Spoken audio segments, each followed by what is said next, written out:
Dalam Paspop hari ini, kita bakal membedah dan membincangkan Loki Season 2, Episode 2. Para panelis kita malam ini terdiri daripada saya, Ni Nazrul Iskandar daripada Paspop TV, serta kaki kaiju kita, Munif Malik. Unfortunately, Fik daripada YouTube channel Fiknificent tak dapat join us kita malam ni pasal he has something up. So malam ni kita berdua je, but let's get through this. So jom kita mulakan perbincangan kita malam ini dengan reaksi satu ayat.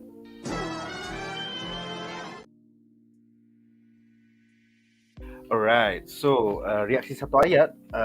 Personally, I found episode minggu, episode kedua ni macam a little bit of a slow burn. Tiba-tiba je slow burn. Sedangkan episode pertama season 2, you had so many grand ideas, pacing dia laju gila babi. Ini tiba-tiba like everything slowed down. Lepas tu kita ada like personal moments which I enjoyed, tapi it was a little abrupt change lah daripada episode 1 yang memang boom boom boom laju gila. So, apakah pendapat anda tentang episode kedua Loki season 2 yang berjudul Breaking Bread? I guess it's a wordplay on Breaking Bad. So, silakan Munir. Okay, aku punya reaksi satu ayat pula. Aku tulis macam ni lah. Let them cook. Tu aku punya reaksi satu ayat. Kenapa? Nice. Sebab this is benefit of the doubt lah. Pasal apa, the first episode was so good. And dia memang really, macam kau cakap Anik, very fast and furious in the pacing. And they establish the threat, establish what's gonna be the main debate lah, the main agenda dalam season 2 apa semua kan.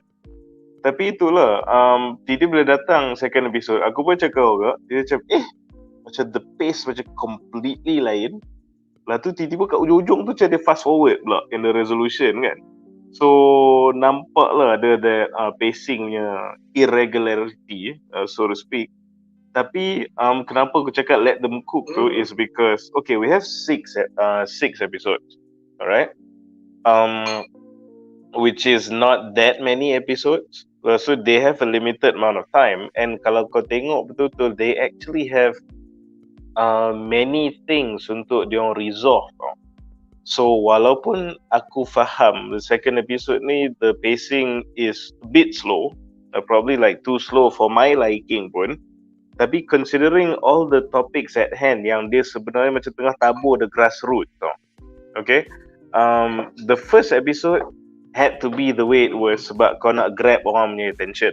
That's why they that lightning pace, big things, big stakes kan.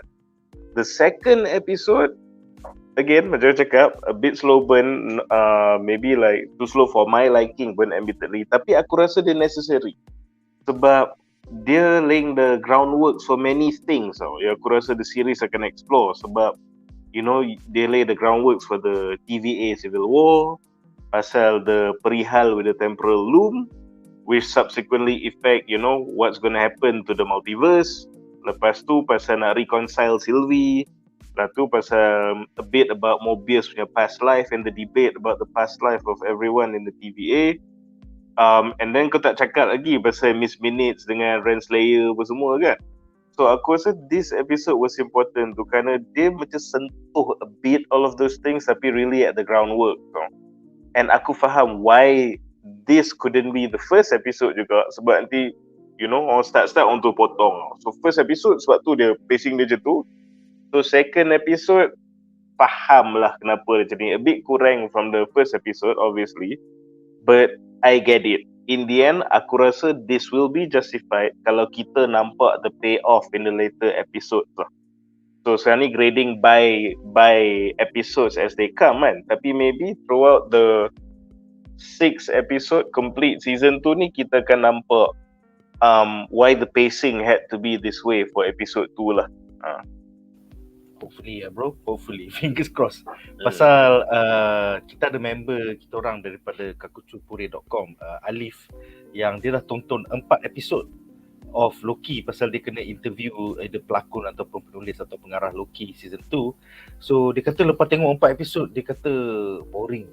So aku dah start nak boring ni. So aku takut yang episod 3 dan episod 4 will be more of the same. That is my major worry lah, especially coming off Secret Invasion yang sampah, and then minggu lepas ada allegations ataupun kita dapat tahu yang diorang buat TV macam buat filem, fix everything in post, tak ada pilot episode, tak ada show Bible, tak ada showrunner. So yes, the fear is there. Macam tu lah. So kita ada beberapa komen menarik. Suresh mengatakan bahawa my issue this episode is during the mass timeline pruning sequence where billions of lives are being destroyed. Kita nampak screen je, lepas tu orang semua macam tapi itu semua manusia, mereka semua mati. But kita tak nampak orang macam macam timelines kena prune, but it's just 8-bit computer. Kau tengah tengok benda hilang, popo macam tak feel. So aku agree dengan Suresh ni, the emotional Betul. yeah. Betul. I also agree with Suresh lah pasal masa macam iyalah macam it's one of the cliffhangers of the episode kan. And of course they try to make a big deal out of it, but at the same time tak juga, because of two things. Number one, macam Nick cakap, they lack that visual cue. Sebab this is one of those classic, show don't tell kind of things. So you don't show us the fallout and just tunjuk from that TV screen je, and then compounded lagi with the fact yang you just watching this from your laptop. So dia tak rasa the grand scale of that threat, that destruction. In fact, aku dah tengok episode 2 in advance, and aku tengok lagi sekali, baru aku notice macam I thought they managed to prevent the pruning, tapi ada some universe yang kena prune. Kau bayangkan, aku pun tak termiss first time tengok kat wayang in the cinemas, and I'm like macam the first time aku tengok macam wait, they managed to prevent kot. I didn't get at all yang actually there were universes yang memang dah kena prune. So yeah, I don't know why they just didn't show that devastation, which is one thing yang aku complain pasal if you notice dalam Doctor Strange 2 kan, dia duk cakap the consequence of wonder macam travelling between the multiverse is takut dia create incursions, and dia tak nak when you play pasal time banyak-banyak, maksudnya abuse time, dia akan jadi incursions kan. So macam mulut sebut incursion, lepas tu macam if you didn't read the comics kan, what in the blue hell are you talking about? That's why you lost the casual audience. So macam it's the same thing lah bagi aku. Kalau kau cakap saya this pruning, it's the same with Doctor Strange 2. Kau cakap saya incursion, so tunjuk lah, show that devastation. Because when you don't, kalau comic book readers pun boleh rasa a bit underwhelmed, apatah lagi the casuals. This is why Marvel lately is losing out, because they're losing their casual crowd. And the casual crowd don't care if you don't show, because they're not hardcore enough to latch on to you no matter what. You need to convince them. You need to show the fireworks. So bila tak tunjuk tu, even aku pun yang baca komik aku macam mati. Macam tak perasan pun. Betul. I mean, effectively General Dogs telah menghancurkan 63 branching timelines. And Izzat tanya macam, is that bigger destruction than Thanos? I think that's more. 63 branching timelines. And 63 different universes. Thanos half one universe. That's it. Only one universe. Dia tak, yang komen Izzat ni, this is you put this in retrospect, it actually makes things worse. Pasal bagi aku tak tahu kan, this is ironically a reflection of benda-benda phase 4 and beyond now lately, kalau compare dengan phase 1 to 3. Because masa Thanos, they just snapped away half the universe in a single universe, and the fallout, oh my god, the fallout kan. Tapi macam yang dalam Loki ni, what this TVA punya military did ni is 63 universe fully destroyed, bukan half. So kalau kau nak like being all mathematic about it, benda yang dia orang buat ni is like 63 kali 2 times worse than what Thanos did, and no one gives a shit. Macam orang perasan. berganda. Macam orang perasan. Orang perasan pun tidak. Padahal, so Thanos, what he did in a smaller scale left a larger impact. Which again aku cakap is so reflective of the phases beyond phase 3 tau. Dia macam bigger stakes, tapi macam you don't really feel the weight tau. Macam Eternals, Arishem apa semua muncul lah. Who gives a shit tau. Dia macam giant in the sky. Macam ada benda besar terjojol dari planet kau. No one gives a shit. I mean, bukan cakap saya fans. The characters in universe don't give a shit. So why should we? So itulah is testament of the macam phase 4 and beyond sekarang. Dia kononnya bigger things, but if less impact despite it being technically bigger thing. Ya, itulah. So kita akan bincangkan dengan lebih lanjut bila kita masuk ke segmen-segmen di mana kita talk about plot-plot menarik minggu ini. Aku tahu ada 2-3 soalan korang. Aku akan bacakan at the appropriate segment nanti. So dengan itu kita akan ke plot menarik kita yang pertama.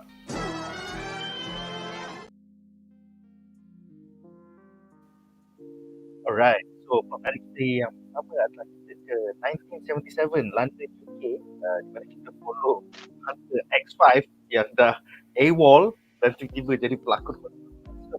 Ada 2 soalan untuk segmen ni. Soalan pertama adalah untuk Bunif. Apakah pendapat anda tentang storyline Hunter X5 aka Brad Wolf yang mengambil keputusan untuk lari daripada kultus milisya General Dogs to exercise his free will dan live his life as a Hollywood movie star di London, UK pada era 1977. So silakan Bunif. Okay, aku actually quite suka this subplot pasal Hunter X5 or Mr. Brad Wolf pasal apa. Sebab if I wanna be all philosophical, dia macam ni lah. Dia punya jalan cerita ni actually represents towards the reality of war tau. Pasal apa? Sebab this guy and Sylvie could not be any more different tau. On the opposite sides of the spectrum man. Dia ni macam dengan dishonorable, selfish, cowardice semua. Tapi Sylvie pula macam very heroic, very just, very bullheaded, very ni. Tapi and then they pun literally on two sides of the opposite end lah, Sylvie and the TVA kan. But regardless, kau boleh tengok, they both want the same thing. They're actually doing the same thing. Lari into a branch universe and then just trying to live a life, although yalah seorang a simple life. X5 ni also is on the secret timeline dia lagi lansi dia lagi lansi. Dia lagi lansi. So although seorang tu ialah kerja McD je, ini mandai jadi TV jadi movie star lah lebih-lebih pula kan. But in essence, you can be on opposite sides of the war punya divide. Tapi sebenarnya deep down, you take away all the politicians, you want the same thing. So dia ni just nak dia punya simple life kan. So I find that quite interesting. And watak ni pun kelakar kot. Tengok dia kena kerja dengan Loki, tengok dia dalam interrogation scenes. He's definitely one of the bright spots of the episode lah, which I appreciate. In a way, dia pun bagi that sort of a human perspective of our window into this Loki punya universe lah. Sebab dia yang aku gila ke kenapa nak buat semua ni kan. Aku dah just nak live a normal life kan. Macam let's get out of here, tak nak ni benda semua. Lepas tu tunjuk macam mana how it is when you dealing with a Nordic god dengan magic je, kau kena ayam lah benda semua kan. So he's the human scale bagi aku in this very grandiose multiversal punya adventure lah. So macam kind of see this world through his eyes juga in a way. So yeah, his presence is very much appreciated. And also tu lah, the funny thing about masa dia punya introduction pula is that little Easter egg pasal apa Zeniac kan. yang dia tajuk movie, dia punya movie poster tu. So apa Zeniac ni tak silap dia macam demon kan, daripada dia macam Dormammu punya minion tu benda tau. Dia macam demon yang inhabit pelakon yang tengah pakai monster suit for a movie. Literally, betul. Pelakon tu jadi monster, tapi dia jadi monster betul dan dikontrol oleh demon tu. Enemy Thor back in the 70s. So I think like the person yang dia possess pun is in fact Brad Wolf kan. Cuma in dalam Loki ni dia tak buat sebab macam convoluted sangat kan kalau sebiji ikut that plot. So dia cek Easter egg lah pasal kalau kita kata Peter dengan symbiote si Brad Wolf ni dia pula dengan the Zaniac ni lah as macam entity yang duk possess diri dia. Cuma instead of alien macam Venom, dia macam creature from the dark dimension kan.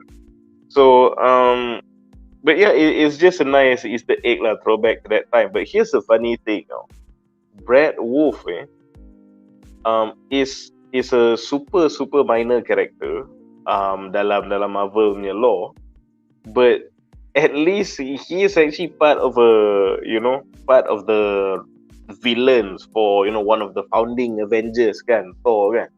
So watak dia and this minor guy ada more weight daripada GR pun from your Secret Invasion. So this guy is actually a few tiers lagi penting pun daripada si GR tu, and si GR gaya. So last tapi dia yang jadi the most powerful being in the MCU sekarang, which is just another example lah sajalah kita gravitate balik ke topik tu kejap kan. How Marvel aku rasa dia macam kita swap apa je kat dia orang ni, dia orang kata land kan. So bayangkan this guy in the comics has more weight than someone who is now the most powerful being in the MCU. So tak tahulah itu how they gonna fix that. Melainkan guna teori aku cakap lah, everything we saw sebelum ni is just multiversal. Yeah, I think that's a cool idea, tapi unfortunately Marvel ataupun Marvel Studios is such a disarray. I don't think we will get that elegant solution. Macam itulah. Alright, so soalan seterusnya adalah untuk Munir juga. Apakah pendapat anda tentang story arc TVA Civil War telah tied up in a bow nicely within one episode di mana kita nampak General Dox telah memilih to prune all 63 branching timelines sekaligus. Walaupun pekerja-pekerja TVA sekarang sudah tahu bahawa mereka semua adalah stolen, mind-wipe humans from branching timelines themselves. So, time genocide, Mash? Silakan. Dia pasal TVA Civil War ni macam nak cakap I personally rather see more of Kang punya permasalahan lah. But at the same time, this is also a very logical thing that would happen. So aku rasa dia orang kena address jugalah. Sebab dalam dunia ni mana-mana pun ada macai. So even if you're outside the time stream pun ada macai. Sebab yalah kadang-kadang kau macam ni dah terang-terang masuk jail, rasuah apa semua pun ada kok yang sepenuh hati sayang kan, contoh kan. So it's the same thing with this lah. Walaupun orang kata dah terang-terang kau kena mind wipe, dah terang-terang kau kena macam tak, kita dah buat benda ni sejak azali, kita kena continue. Walaupun benda tu dah salah kan. Tak ada, kita kena continue. Sebabnya kita dah buat selama ni macam ni, kita kena continue. So itulah macai ada di mana-mana saja. So yes, this plotline bagi aku is more to the fact yang it makes sense untuk tunjuk the fallout of season 1. So sebab tu at the same time dia wrap it up dalam this episode juga. So just to get it out of the way lah, macam tunjuk this is the fallout. Yes, something like this will happen kalau benda macam ni jadi. So but I know you guys nak tengok pasal Kang. So let's just introduce. Daripada first episode dia dah hint benda ni nanti jadi. So okay, kita wrap up kan, settle. So and having said that, even I have to admit lah, bagi aku pun it was resolved quite abruptly. And pair that with what was mentioned by the commenters tadi pun, kau cakap macam tak rasa macam the weight of that 60 plus multiverses kena prune tu kan. So this plotline tu aku mixed feeling lah, because this plotline is undeniably underwhelming, but it's also undeniably realistic and necessary. And then when you look at it from the perspective yang kita ada 6 saja episode, I can see why they just resolve this in the second episode, macam just habis bersih macam tu je. But if there's anything that I thought they could have done better is maybe episode ni didn't have to be so slow burn. So the resolution of the civil war tu boleh, jadi from the midpoint of the episode until the end macam tu. Instead of just the last 5 minutes macam tu tiba-tiba kan. Is it even 5 minutes? I don't think so. It's really quick tau. So Dia punya fight choreography pun macam dia sampai tumbuk-tumbuk sikit orang, lepas tu Loki dengan Sylvie pegang tangan, semua orang mati. habis. Tu je. Which is Civil War kau macam tu je sia. itulah. Sebab tu, and tu cakap kenapa plot point ni memang sangat mixed feeling pasal apa. Sebab then you cakap at the same time, this TVA guys, they are just people. If kau lawan the combined might of 2 Nordic gods kan, memang you're gonna get squashed macam tu lah, sebiji lah. Which is betul, power level wise it makes sense. Tapi tu, I just wish that the Civil War guys maybe could have been more clever, could have been macam somehow like drag it out. Okay, dia orang kena squash the moment macam dah jumpa kan. Tapi macam for example, macam the damage was happening and our hero macam tak tahu tau what's going on, who's doing what from where. Then that would have been cool as the timelines are being thrown in real time and kau terkebil-kebil tak tahu kat mana pun puncanya and siapa yang tengah buat. Then bila jumpa, then half an episode of that, then bila jumpa at the end, then you squash those guys. So bagi aku that would have been more intriguing lah and better paced tau, and would have been a better return lah macam tu. Tapi sebab dia macam slow burn sangat episod ni, kita macam oh shit, macam bila Civil War ni we have to wrap up this episode sebab kita tak nak drag benda ni. So tu dah jadilah macam 5 minit at the end. So again, this is one of those things yang aku okay fine, in the grand scheme of things, kalau lepas ni you just squash this cepat, it's because we want to get back to the Kang stuff. Okay, alright, it's fine, because bear in mind it's not a bad episode. It's okay, so maybe semua orang rasa pacing issue sikit, maybe a bit bored, maybe ending a bit macam terus habis macam tu ya. But compared to everything Phase 4 has given us lately, it's not a bad episode. Tetapi tetapi in the grand scheme of things, how will this episode look like?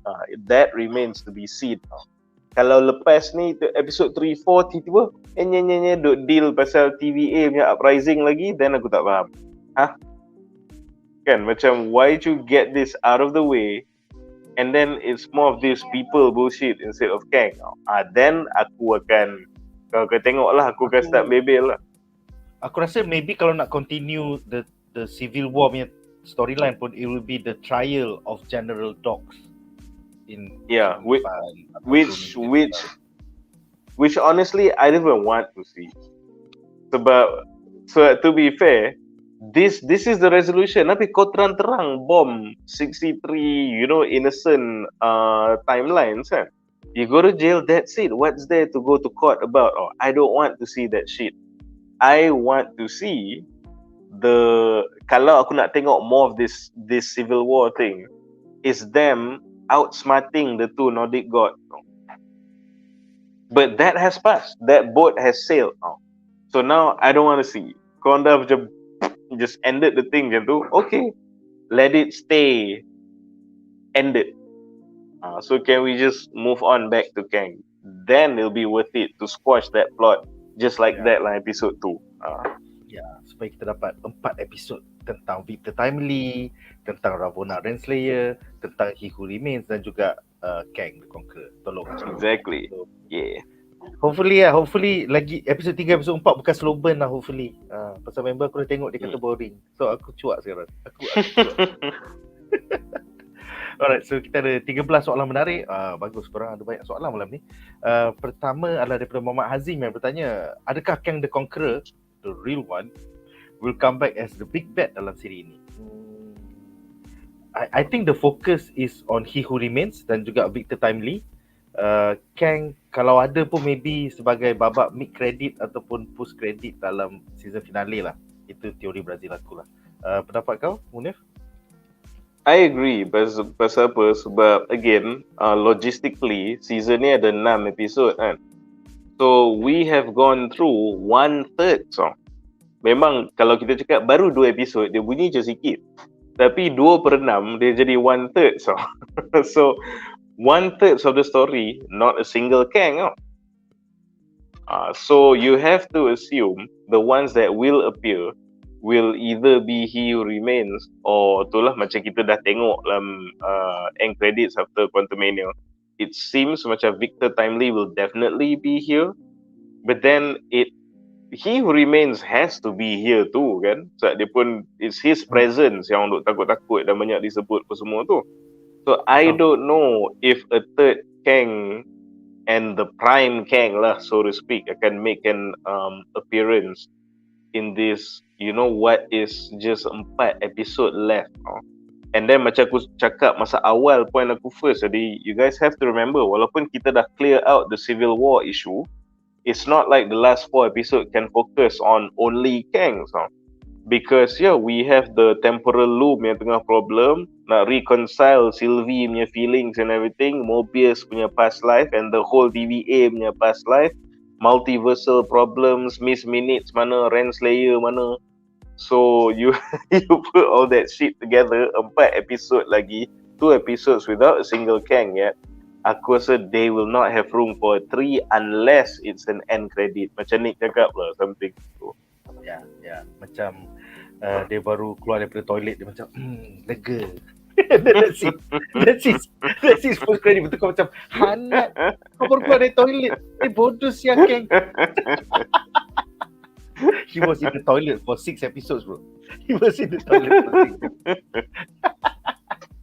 Alright, soalan seterusnya, Nabil bertanya, betul ke teori setengah YouTuber bahawa Jack yang kerja dekat MACD tu, manager kepada Sylvie, is a young Mobius? Aku rasa itu satu teori Brazil yang menarik, pasal kita dapat macam expanded macam tiba-tiba Sylvie macam okay Jack, mak kau angkat kau ke? Kalau tidak aku boleh hantar kau balik rumah. Macam apa mamak dia dapat banyak sangat lies tau. So apa pendapat kau, teori netizen bahawa Jack is actually young Mobius? Dia masa aku tengok kenapa dia nak tunjuk budak banyak sangat ni, dia cakap jangan kata ni suddenly Sylvie ada love interest in this universe ke apa benda kan. So I thought they were going with that, macam dia nak tunjuk dia literally move on and building a life of her own kan. Tapi it seems platonic, it doesn't seem to be going in that direction. So kadang-kadang tak tahulah, bila kita dah go through the entirety of phase 4 ni, kadang-kadang the best stories and the best theories so asyik datang di event. Padahal yang you go behind the scenes, you go to the production, it could be simple thing as yang ni Feige punya anak dia menakan ke apa benda. Just nak bagi dia some screen time kan. Kadang-kadang kita fikir lebih. Kan, Rusuh yang anak perempuan jadi Hawkeye punya anak. Itu kimak betul. Tengoklah macam even Love and Thunder pun dia bagi whole made up character si Love tu. Pasal apa? Sebab nak bagi anak Chris Hemsworth macam ada sekali dalam cerita, tak kisahlah merosakkan the whole cinematic universe punya plot ke apa, tak heran dia tak pergi kepa-kepa lah. It could be as simple as that. Tak tahu, maybe kalau korang Google siapa who's that extra, siapa pelakon tu, maybe aku nampak connection tu, then sorry lah, that's it lah. Tapi itulah the theory that guy could be Mobius is indeed intriguing. Betul. But like I said again and again, the sepanjang phase 4 and now masuk phase 5 ni, the best theories has only came from fans. Dia orang yang actually produce the shit tak peduli pun buat benda yang menarik macam ni. So pinch of salt, jangan berharap sangat. Ya. Aku rasa dia just nak bagi Sylvie ada attachment to that branch timeline.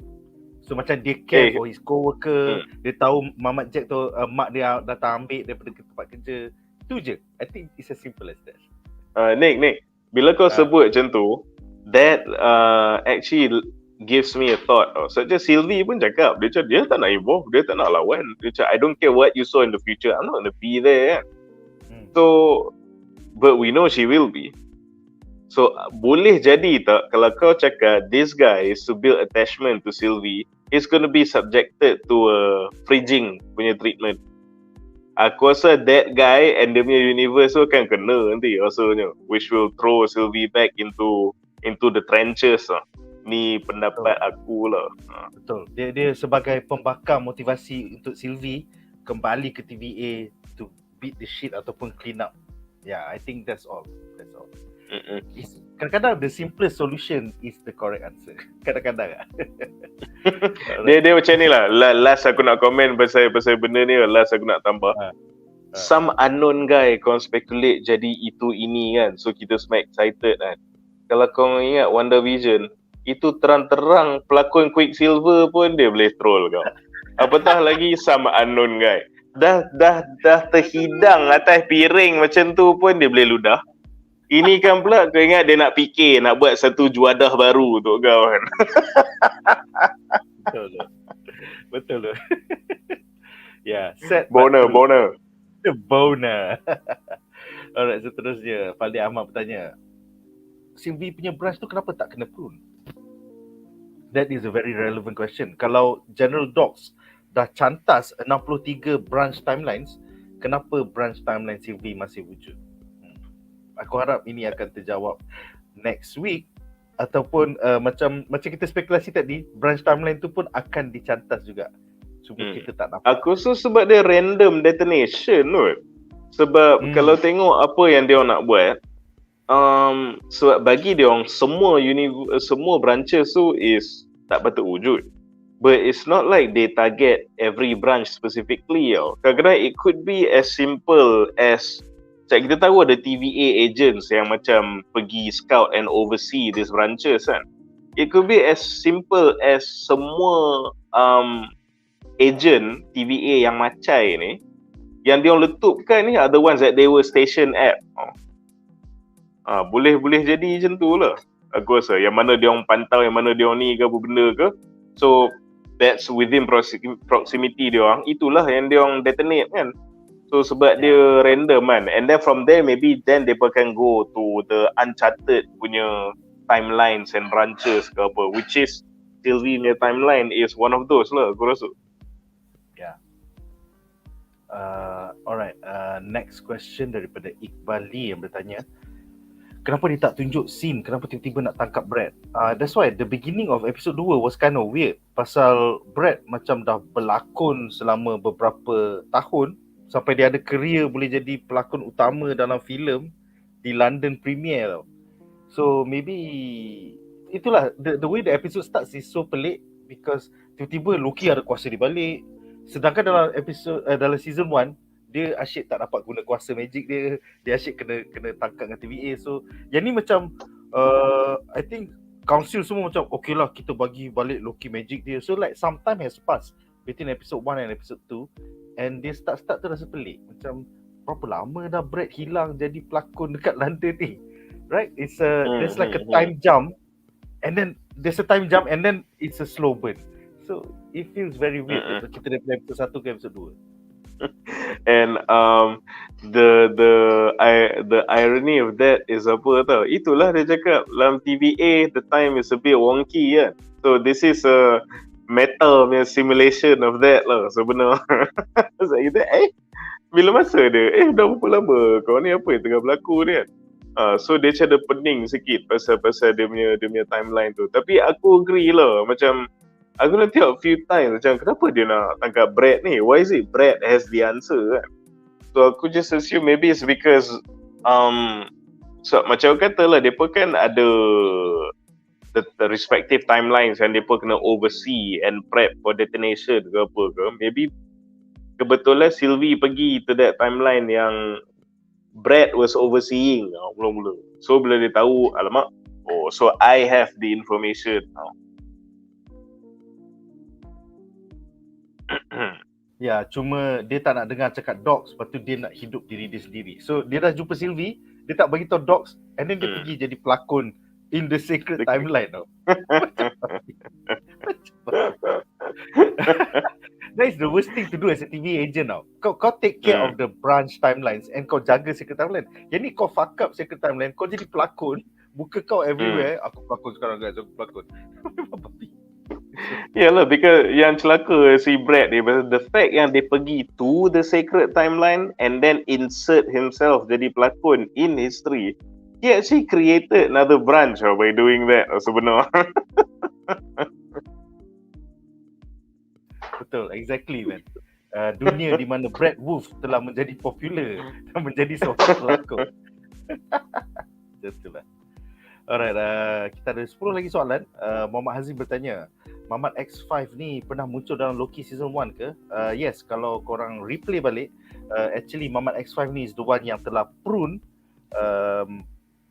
Mobius di dalam office Renslayer. Bila dia baru nak bagi tahu kat Ravonna yang kita sebenarnya semua adalah mind wipe punya humans from the branch timeline. So that's why bila dia jumpa balik dalam season 2 episode 1, Brad macam minta maaf, sorry ya bro, aku prune kau, sorry ya. Memang asshole dari season 1. Yeah man, memang asshole dari season 1. Right, seterusnya Ismail bertanya pada pendapat korang, is this a good slow burn ataupun a bad slow burn? I think it's a good slow burn because there are certain scenes yang kita akan bincangkan dalam segmen-segmen seterusnya yang is nice and we needed that time, and kalau this was a MCU movie you wouldn't have that time for character growth in a sense. Cuma dia abrupt pasal episode 1 was so fast, tiba-tiba there's a time jump, lepas tu kita terus start episode 2 tanpa tahu motivasi dia orang. So it's a good slow burn, cuma abrupt. Dia kalau aku nak, macam aku punya thoughts on this macam ni lah. It is a good slow burn, but it has bad pacing, if you feel me. So macam it's okay macam cerita tu. Dia macam kalau aku nak compare kan. Dia macam kalau macam itu kita tengok cerita Walid kan. Walid tu the first half of the movie tu, okay, dia nak tunjuk connection Walid to the community, relationship dia dengan budak yang pendatang ni. So that's a good slow burn. That's a good slow burn. And then somewhere along the line, the last 20 minutes dia baru teringat dia lah action movie. Dia 50 orang lawan tak kenal pun dia orang ni siapa. So dia boleh jadi a good slow burn tapi macam bad pacing. So taking it back untuk yang Loki ni, macam the parts yang di slow burn tu, you see the dialogue, the banter, the quality acting between the cast. That's all the ingredients of a good slow burn lah. Tapi bila kau tengok all of it together, finale dia settle dalam 2 minit. Kita the whole movie macam slow tu macam the pacing tu macam all over the place sikit. But yes, on the slow burn itself is a good slow burn. Oh, by the way, ada beberapa penonton yang mengatakan bahawa bukan X5 yang memprunkan Mobius, dan yes, menurut Google, D90, Hunter D90 yang dilakukan oleh Neil Ellis is the one who pruned Mobius, and Mobius dah forgive him pasal he did it under orders of the TVA. So, I guess X5 is just a new agent yang douchebag. Oh, man, tak ada ni ya? Yeah, turns out it's a new guy lah. Yeah, it's a new guy yang douchebag lah, X5 ni. Alright, seterusnya NM Syafiq bertanya, dalam komik Victor Timely ni variant Kang yang jahat atau baik? Jawapan dia adalah dia literally is Kang the Conqueror. Dia adalah satu basically Kang punya time pyramid tu ada connection to Earth, and the connection is to pekan Timely.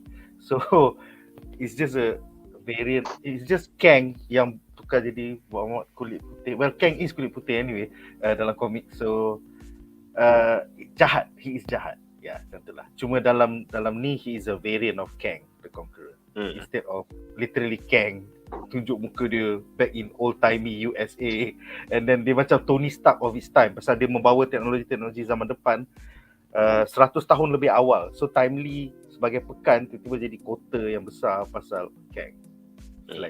Tapi bear in mind juga macam Victor Timely ni dia taklah macam, dia tak sejahat or psycho like the rest of his variants lah sebenarnya.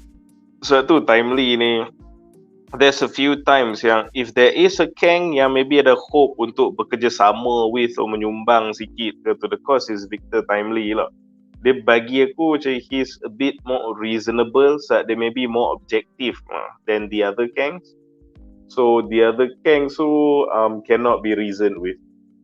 So sebab tu aku rasa aku faham kenapa dalam series Loki ni depa definitely akan include Victor Timely, and I think it's for the purpose of dia boleh buat maybe macam All Out will be the Kang that helps them instead.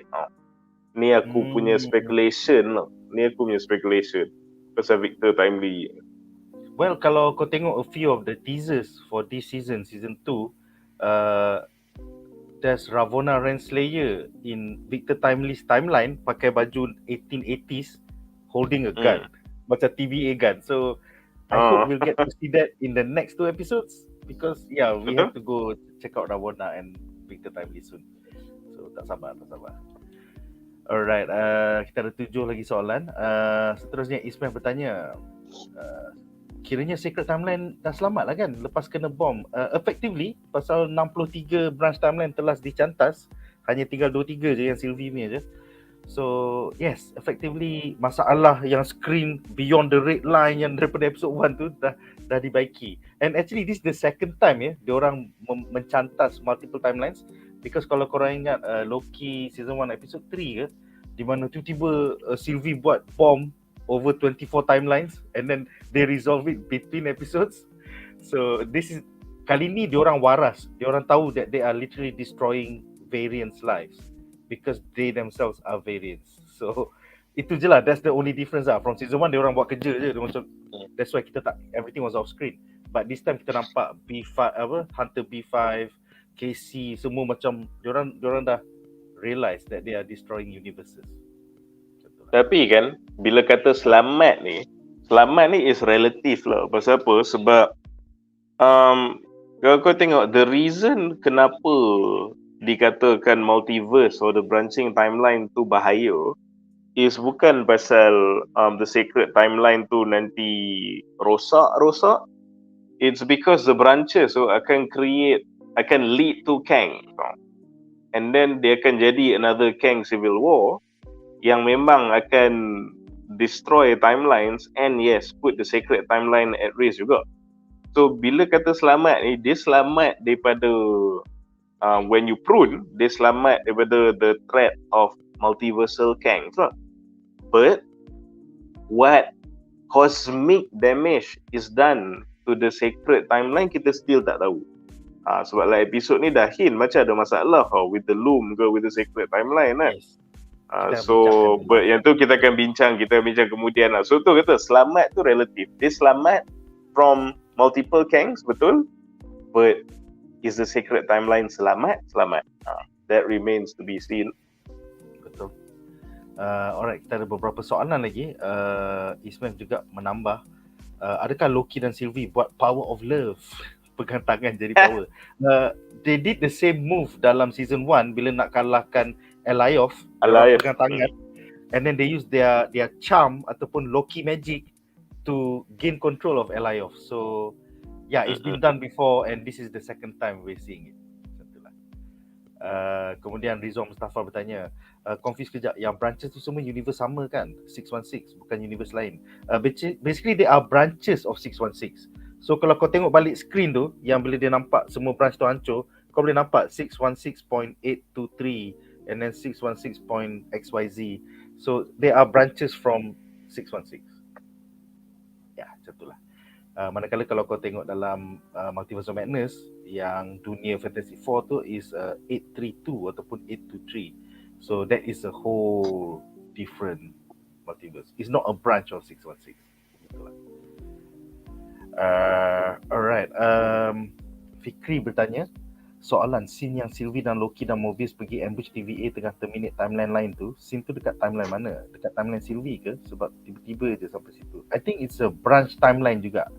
Diorang dia tak I don't know if it's the secret timeline or the branch timeline, but it's somewhere in time di mana diorang tak dikacau oleh TVA. So it might be, I don't think it's a random. I think based on the evidence that we saw, it's a random branch lah. Pasal apa? Sebab kita nampak semua orang had to use portals to get there. So Yeah, that they kept going into that the TVA talk. uh, Yeah. that indicates that it's at some random timeline. So it's definitely not at the TVA. And the other thing is that walaupun dia orang ni this breakaway militia of the TVA, but dia orang buat semua benda ni untuk the sacred timeline, betul tak? They are not going to risk bringing those bombs into the sacred timeline. Kan terletup kan sacred timeline, apa pun tak dapat. Betul. So aku rasa they went to a branch also some kind of branch kat mana-mana. Yeah. Alright, seterusnya aku rasa kita ada 2 lagi soalan sebelum kita ke segmen seterusnya.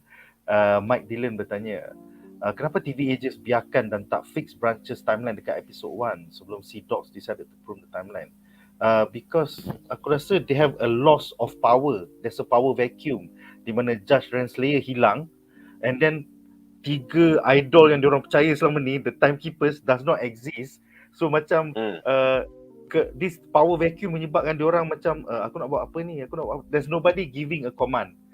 So that's why dalam first episode kita nampak Judge baru take over their Renslayer, and then Dogs tak puas hati, she decides to make her own solution. So the power vacuum resulted in all of this.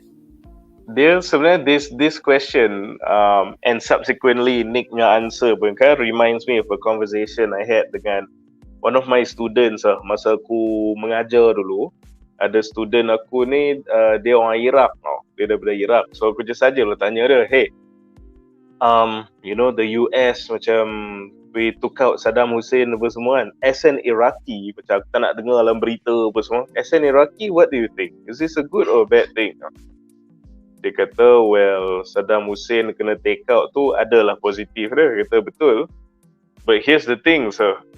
That gave birth to 100 more smaller Saddam Hussein. So it's the same thing lah. So macam kau punya kepala and kau punya, you know, God figure and your head, apa tu, itu semua hilang kan. So when there's that power vacuum, percayalah, 10 times out of 10, what follows next is chaos. So sebab tu apa pun tak jalan.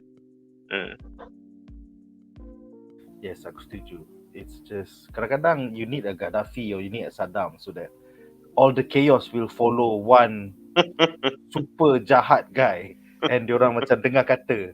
The moment that guy hilang, that's it guys. That's it. Habis.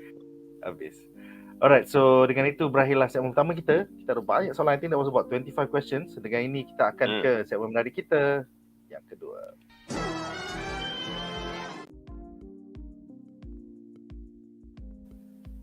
Alright, so segmen menarik kita yang kedua adalah tentang 1982, Broxton, Oklahoma. Satu branch timeline di mana kita berjumpa dengan Sylvie. Seperti biasa kita ada 2 soalan untuk segmen ni. Apakah pendapat anda tentang Sylvie's reluctance untuk kembali to the TVA HQ?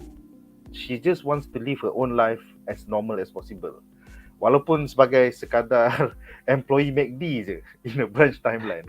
Tapi to her, it's all about free will. Macam kau cakap it's just like X5. She just wants to live her life. So, silakan. Okay,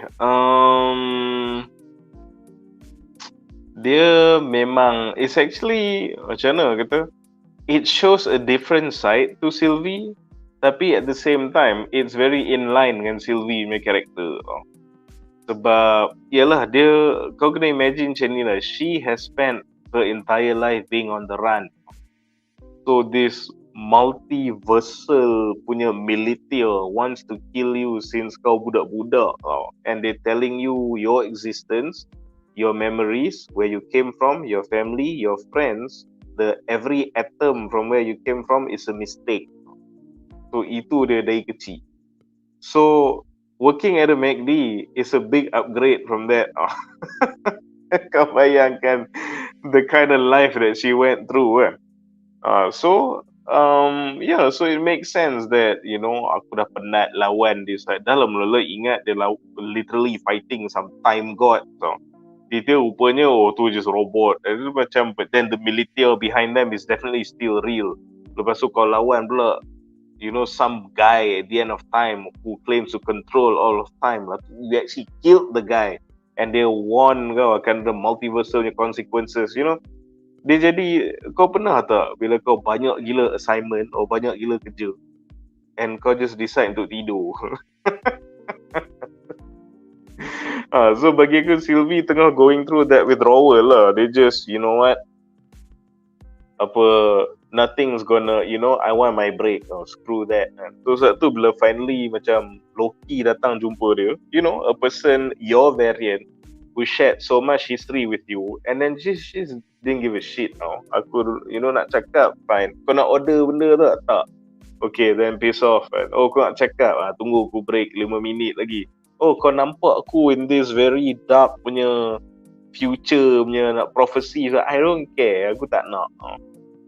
So it's a new side of Sylvie, but still very, very in line with the character punya development, which I really like.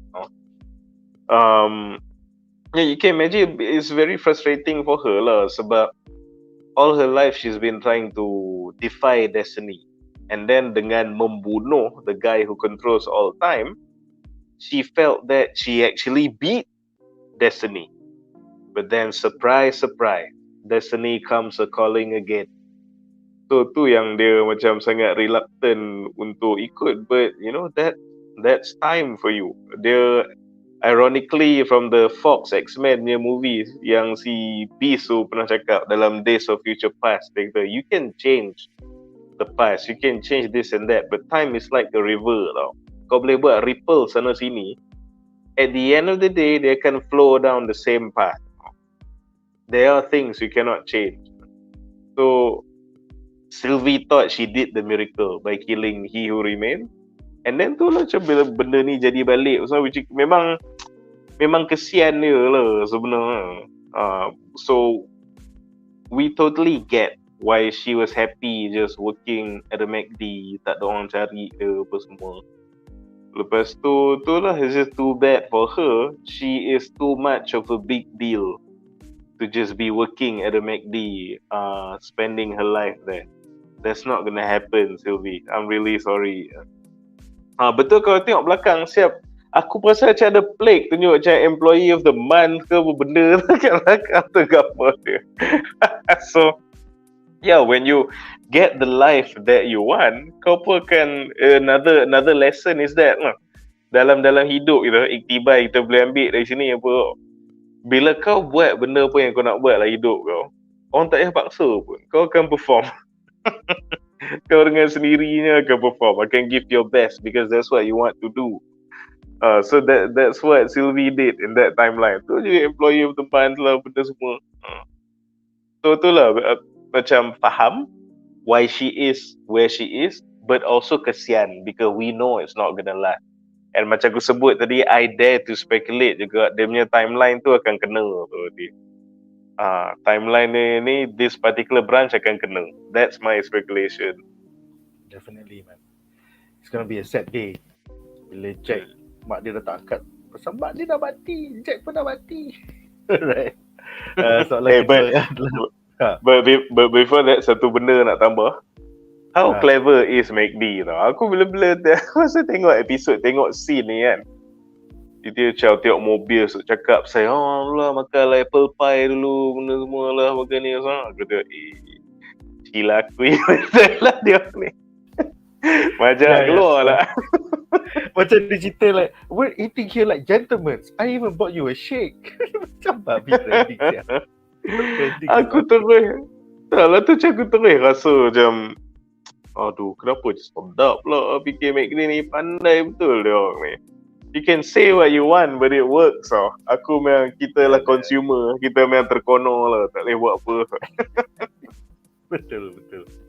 Alright, soalan seterusnya lah untuk Munir juga. Apakah pendapat anda tentang chemistry di antara Mobius dan Loki yang amat ketara dalam episod ni? Especially this is my favourite scene, the key lime pie scene. Dan juga the good cop bad cop tag team versus Brad. So silakan. I think this is worth it lah untuk Sloban to see these two big names. Okay. Here's the thing. Bila kita kata slow burn lah. But dia macam there are slow burns yang, you know, slow burns is always unfairly associated with being boring. It's just not the case. So this is one of the best evidence where that's not the case lah. So dia memang slow burn, but you know, every moment, every scene shared between Mobius and Loki ni is such a delight, such a treat. And masa bedah first episode tu, kalau kau ingat, aku ada cakap yang aku rasa macam we're back to phase 1, 2, 3 Marvel lah, in parts, bila aku tengok Loki ni. Pasal apa? These interactions between characters that we like is one of the reasons. Sebab kalau kau notice sepanjang phase 4, or for the most part, we've had none of that. Dia macam aku kata tadi lah, things are kononnya bigger, but they less impact. Okay, so kalau tengok throughout phase 4 pun more CGI, bigger villains, bigger battles, kononnya apa semua. Tapi macam not impactful. But then when you look at Loki, season 2 is just dua orang tengah cakap, tapi it feels more real, more impactful daripada all these macam meaningless explosions kita tengok throughout phase 4. And kenapa aku kata this is actually one of the good traits yang phase 1, 2, 3 pernah ada. And kalau korang tak percaya kenapa aku cakap, bab cakap-cakap ni lah yang membuatkan aku nostalgic pasal phase 1, 2, 3. Let me give you some examples. Phase 1, 2, 3 was not just about the CGI fest. It was about the banters between favorite characters. It's about the dialogue, the writing, the chemistry. Case in point, kalau kau ingat, aku rasa Iron Man 2 yang Tony Stark ada that courtroom punya scene. How good was that courtroom scene? How good was that scene? Kadang-kadang aku je buka YouTube, just tengok that part. Tak tengok the fight. Je buka YouTube, tengok Iron Man 2 courtroom scene. Kau tengok yang macam mana mereka, the US military gila-gila babi nak down kan Tony Stark, nak paksa dia hand over dia punya tag to the military kan. Lepas tu dia macam game dia orang, dia game hammer. Lepas tu dia cakap iconic lines after iconic lines. So dia cakap, I've just privatized world peace. Lepas tu yang dia orang on the board, F you Tony Stark, F you. So macam that whole scene macam, ya Allah, that is so Tony Stark in the comic. So it's those dialogues, those banters, benda tu yang buatkan bila watak tu finally puts on the suit, kita lagi immersed. Because we know the man behind the suits and the flashy move. That was when the MCU just had two known characters, just Rhodey dengan Tony, yeah. And then compare that to Eternals, contoh. Satu movie ada 100 characters, no one gives a shit. There's no chemistry between them. Tu tiba-tiba tak cukup nak selit pula Black Knight lah, apa semua benda dalam tu macam, but then most of them didn't interact with each other. Yang paling nampak adalah some semblance of an evidence of chemistry pun is pada between Athena dengan Gilgamesh kan. Itu je lah nampak cara chemistry tu. Tu watak kau ada beratus dalam satu movie, tapi that spark tu tak ada. Tapi MCU masa ada dua je watak lo, kau rasa dia punya perbualan. Sebab tu aku cakap, when you see Loki and Mobius, I'm taken back to those times. Because it's these things is what make that immersion. So then that's when bila karakter tu dalam bahaya, kau ambil peduli. Bila karakter tu buat comeback, kau pun hype. Bila karakter tu tiba-tiba macam ada dia punya glorious purpose moment, kau macam, let's go kan. It's because of these moments which phase 4 dah lama dah forgo. And it's not just macam kau cakap, banyak example lah. Even kalau kau tengok part cakap-cakap kan, macam kau dalam Black Panther pun, kau tengok when T'Challa cakap dengan T'Chaka in the ancestral plane kan, dia just diorang dua langit purple kat padang rumput, tapi it's talking about this really really heavy, very deep, very meaningful things. So dia cakap kat ayah dia, kata, you let our fear of discovery stop us from making the right decision. Dia nak jadi a different kind of king kan? Walaupun dia sayang ayah dia apa semua. So bukan Black Panther is not just cakap-cakap orang, but these things that makes it better when he puts on the suit kan. So tu macam hubungan bapak dengan anak kan. And then you see what we have in phase 4. Dia ni Scar ada sebelah aku, badut, tak ada makna. And so how can I not miss this human interactions to humanize this very grand stories tau. So dia yang start potong kan, macam Ismail cakap ni, part yang dia potong-potong bab pokok tu pun dah so very very immersive tu banyak lagi cakap. And even aku pun yang ni macam maybe tak ramai orang ingat sangat, tapi masa Doctor Strange cakap dengan Ancient One in the first movie pun, yang dia cari tak faham macam nak jadi hero, macam nak jadi sorcerer ni, macam nak, how do I do this, how do I do that, how do I solve this, how do I do this and that. And then Doctor Strange is so assured of himself, tapi dengan satu sentence from the dying Ancient One, he learned something completely new about himself. Dia cakap, cop je, it's not about you. Itu je dia cakap. Tiba-tiba Doctor Strange macam dia aku just fikir aku ni that's suddenly a whole new outlook and perspective on like unlock with just one sentence that it's not about you. They realize macam banyak lah, tak yalah cakap saya Yondu dengan Star-Lord, yang tu memang dah lagi satu. And okay, yang ni last example aku nak bagi, yang ni bukan ini MCU per se, but it was when orang ramai memang tergilakan everything Marvel.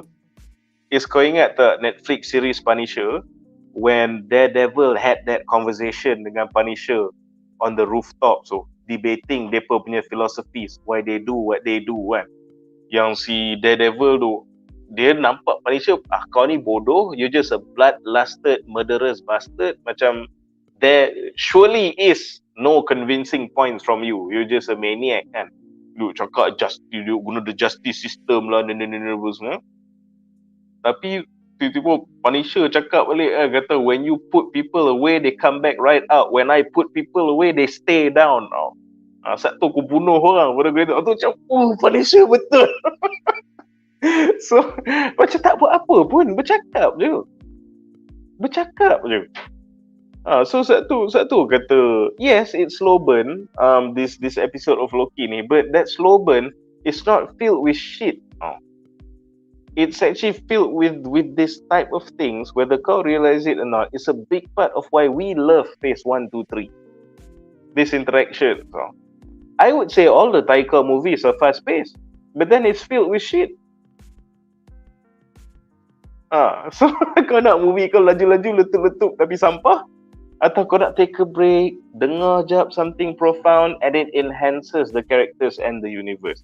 I know which one I choose. In fact, this is what made phase 1, 2, 3 so good. So to see benda ni muncul lagi in Loki 2, I am highly appreciative. Again, this is one of the reasons why aku rasa nostalgic tengok Loki 2 so far. It reminds me back to when the MCU was good. Pasal ada this part, pasal that characterization. So yeah, it's slow burn, but I don't mind if it's filled with this kind of characters tadi. Yeah, man.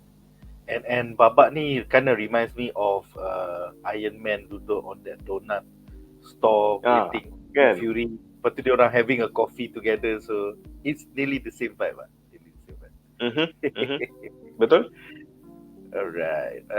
So kita ada beberapa soalan untuk segmen ni. Aku rasa ada beberapa yang off topic, tapi aku bacakan yang on topic dulu. Hazim bertanya, so what happens kepada people yang kena prune ataupun branch timelines yang kena prune? Do they become TV staff or dead? Jawapannya adalah diorang mati. Their whole timeline or universe ceases to exist. Hanya beberapa orang yang telah terpilih awal untuk jadi staff TVA. Tak ada orang yang kena prune lepas tu jadi staff TVA. They just die. Dia in fact kan, kalau kau nak be all technical about it kan, in the Marvel universe kan, siapa yang macam mati kan, they can either boleh lagi transcend to Valhalla ke, kau dia punya version of hell ke apa kan. Yang ni tak ada tau. It's actually worse than dying. It's like you never existed. Macam kena delete. Dia delete lah tu lah, recycle bin pun tak ada. Yeah. Gone. So far hanya Mobius je lah yang pergi ke tempat Elaioth tu. And ada beberapa benda yang sampai ke tempat Elaioth tu kan. Tu kira macam recycle bin for the multiverse kan. Yeah man. Alright, seterusnya soalan daripada Rizwan Mustafa. So kiranya red line atas bawah dekat monitor tu is line untuk wujud Kang. Actually it's a line untuk tunjuk yang diorang branching and mungkin akan berlaga, i.e. creating insurrections lah. So that's what the red line means. Maksudnya branch timeline tu semakin menjadi reality dan mungkin akan berlaga dengan other timelines dan the secret timeline. That's what the red line is for. Maybe dia untuk soalan Rizwan ni, another thought is that macam ni pada pendapat aku lah, aku tak rasa that's a barometer untuk tunjuk bila Kang akan lahir dalam timeline tu. Sebab because macam mana dia takkan sekata tau, sebab macam different timelines probably Kang tu akan muncul at different time.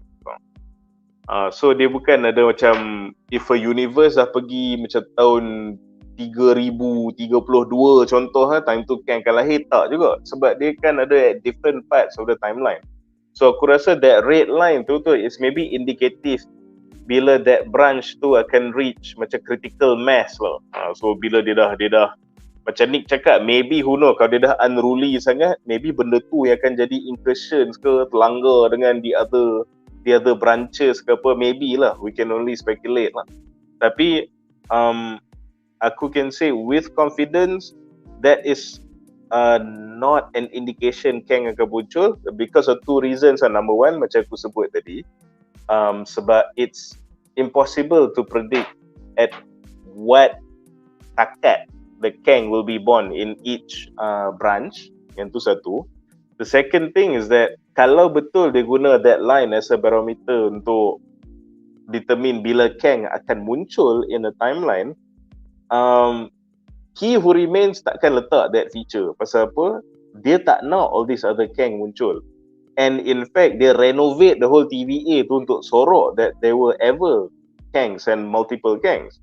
So he would install a system sukatan in the system tu lah, which is evidence yang there are Kangs. Sebab kalau line tu tunjuk takat mana Kang lahir, then everyone di TVA will know that there are Kangs.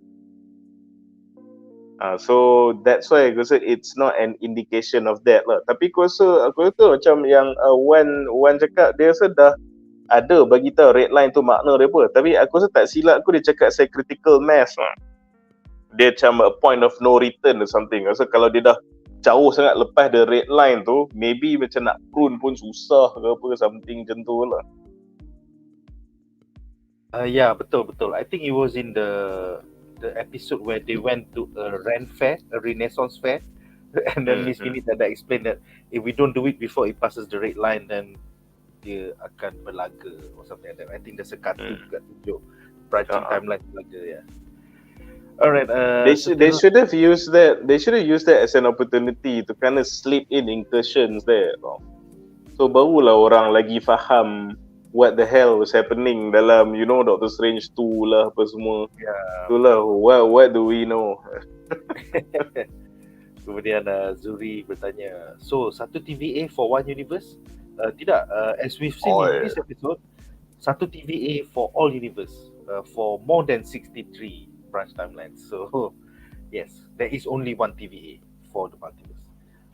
Seterusnya Muhammad Fikri bertanya, adakah Sony dan Marvel masih pening tentang 616 dan 1999? Yes, aku rasa sejak that Spider-Man movie di mana Mysterio cakap I came from Earth 616, there has been this misunderstanding. So ada dalam satu encyclopedia tentang MCU, they orang acknowledge that they are Earth 1999. Dan in the most recent, I think Multiverse of Madness kan, he was talking about 1999, and even dalam Across the Spider-Verse 1999. Tapi dalam Multiverse of Madness juga Christine Palmer cakap, oh, we call your universe 616. So itulah, Sony panggil 1999, tapi Marvel panggil 616. So it's just kau panggil semut apa. That's it. Pada Christine Palmer from Earth 823, she calls the MCU Earth 616. Tapi kepada what's his name, that spider vampire from the future tu, Spider-Man 2099, Miguel O'Hara, he calls it 1999. So it's just, kau tanya saintis mana, apa nama semut tu. So every scientist will give a different name because they're from different universe. Macam tu lah. Dia kalau nak disenangkan, kau tengok macam ni lah. Memang kalau ikutkan the main comic lines yang kita baca, that is 616. So, and the MCU is tu lah 1999 ni. But at the same time, dia ada contradictions. Ada orang lain refer macam sini pula as the MCU as 616 semua benda, which is jadi that whole headache tu lah kan. Tapi macam ni cakap lah, at the end of the day, it's designation lah. Kalau if you are a comic reader, so dari perspektif kau, komik yang kau tengah baca tu is the 616. So maybe untuk orang lain dalam MCU, maybe the guy in the MCU, they designate dia punya secret timeline as a 616. So at the end of the day, it's relative to who names the timeline. Sebab timelines ada an infinite number of timelines.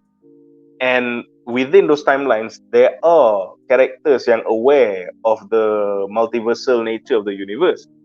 So in each branch tu, kalau dia discover the multiverse, dia akan bagi designation lain-lain.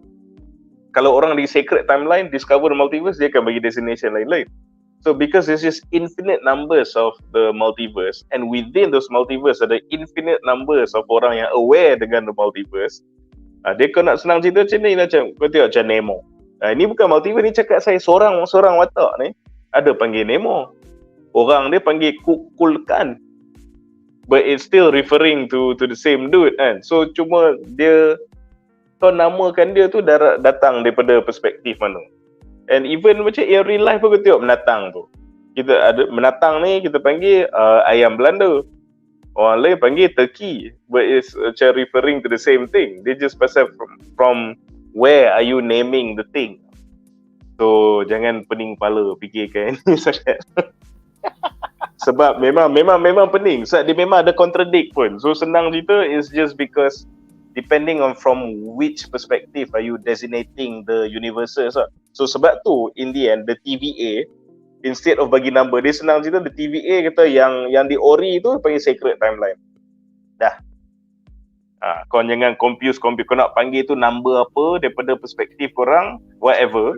But in the TVA, we call this the sacred timeline. Situ dia punya anchor dia tu. Yeah. Alright, kita ada 3 lagi soalan. Aku rasa 2 adalah off topic. So actually semua adalah off topic. I'll start with the first one. Soalan off topic. Ada rumours kata siri Wonder Man dari Marvel telah kena cancel. Any comments? I guess this is Kevin Feige finally buat kerja selepas kehancuran MCU Phase 4. So kita nampak minggu lepas Daredevil Born Again telah di-reborn dengan penulis kena buang kerja, pengarah kena buang kerja. Diorang akan rombak balik macam mana nak buat season ni, akan jadi 2 season. So I guess Wonder Man ni adalah the second casualty of Kevin Feige finally buat kerja. Baguslah Kevin Feige, silalah buat kerja anda. Janganlah ada bullshit characters. Kita tak nak tengok Miss Marvel. Aku tak nak Ironheart, Agatha tu aku tak minta pun. Tolonglah buanglah show-show yang kita tak nak ni. Just give us good shit. Just give us the Marvel that we want to see. You know, things that actually matter. Dia lain tu aku nak tambah on topik ni macam ni lah. One of the biggest problems of Phase 4 juga is that dia ada, itu yang aku tak faham dia orang ni. Masa first announce the TV series punya project on Disney Plus ni, aku assume it's to enrich the movies. That's what I assume, sebab the strength of the MCU ni is pada dia punya connectivity. So bila dia announce buat TV series, aku ingatkan dia kan lagi merapatkan silaturahim lah. connectivity tu lagi kuat, and universe tu akan added layers and layers of detail. Tapi instead yang benda bangang yang jadi ya, kau tambah jauh lagi banyak content tapi semuanya disconnected. Semua buat benda sendiri, semuanya don't give a shit about each other tau. So benda tu jadi mudarat tau lastly. Sebab banyak benda completely ignoring each other. Cuba kau imagine. Cuba kau imagine kalau kita habis tengok Endgame, alright? And then kita tengok, the last movie of phase 3 kan is the Spider-Man No Way Home. Lepas tu Loki season 1, WandaVision, Loki season 2. We'd still be hyped. We would still be hyped. Kau percayalah cakap aku. Tapi disebabkan because the TV series you know, sampah tak ada makna, average okay tapi tak ada kaitan, sampah. Loki season 1, this is your big bad, muncul on TV. Okay, so which movie yang akan sampah, nothing, tak ada kaitan, average, okay, sampah, tak ada kaitan, okay, average. Loki season 2 berkualiti, semua orang dah lesu. Lepas tu tiba-tiba, hey guys, Wonder Man. Dia nak continue. Siapa? Who's gonna swallow that shit? And to be fair, it might be good. Echo bulan Januari ni, aku tak minta sial. Aku tak tengok Daredevil, aku tak tengok Echo. Phase 4, kita minta nak tengok pasal Kang and the fallout of Thanos punya perbuatan, nothing.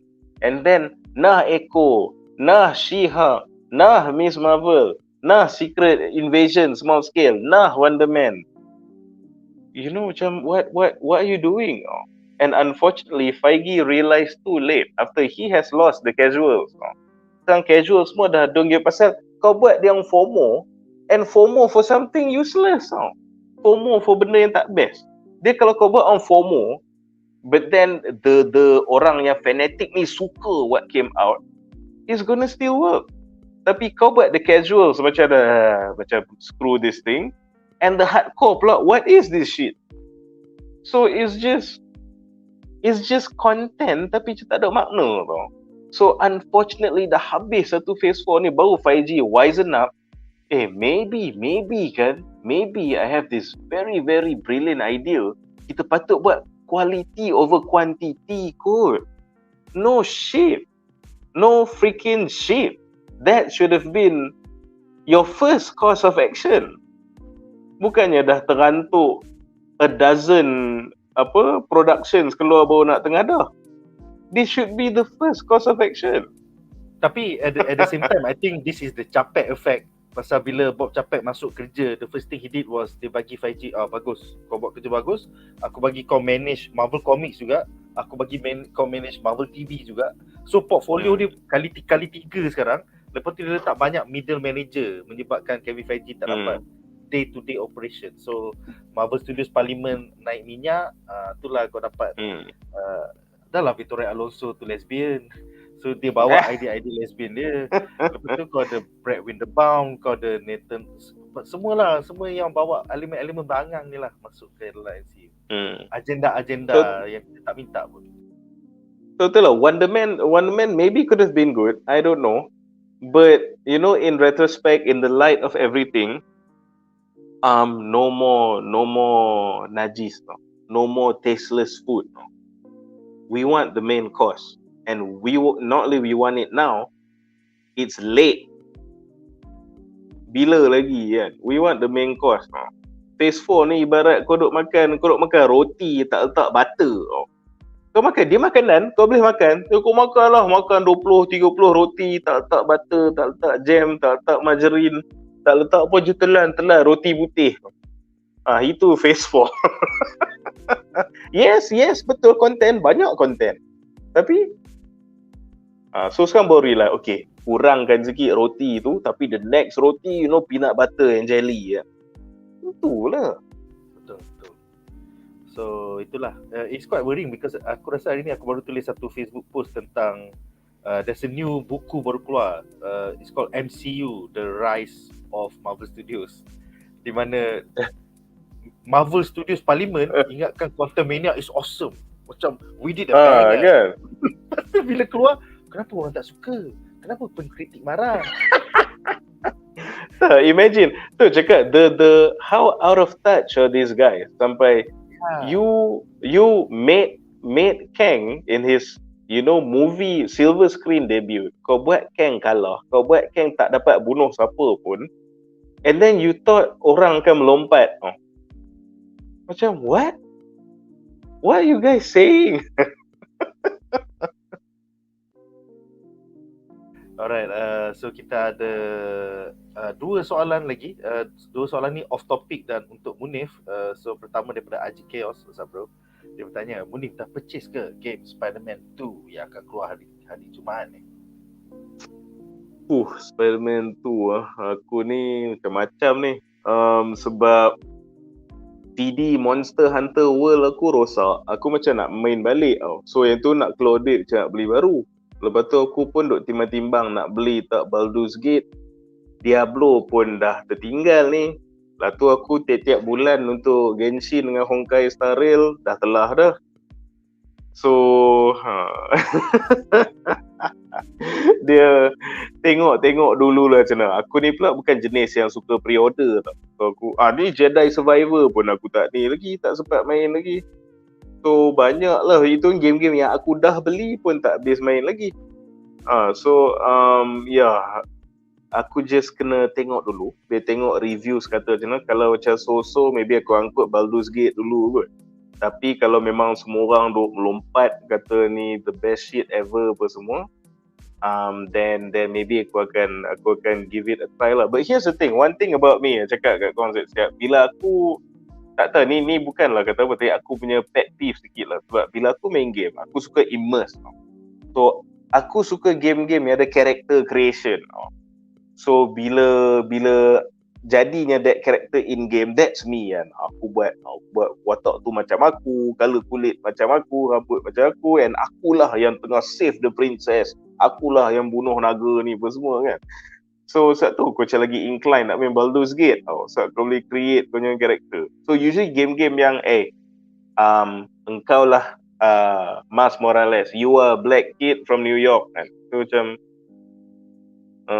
gameplay dia best tapi macam susah nak immerse. Macam Horizon Zero Dawn kan. Kau lah, you are this red hat woman, okay?